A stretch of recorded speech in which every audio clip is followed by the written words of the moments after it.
ভগবান মনে করছি। বিগত দিনগুলোতে আপনাদের পাশে আমরা ছিলাম, থাকবো। আর এই রোদের মধ্যে কথা না বাড়িয়ে আজকের এই বর্ণাঢ্য অনুষ্ঠানের আমি শুভ উদ্বোধন ঘোষণা করছি। সকলে ভালো থাকবেন, নমস্কার।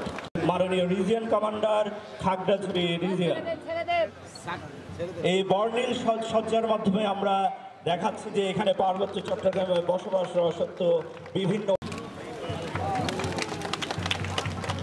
বিরোধী ছাত্রদের ব্যানার 2য় নম্বরে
वीडियो शॉट मिले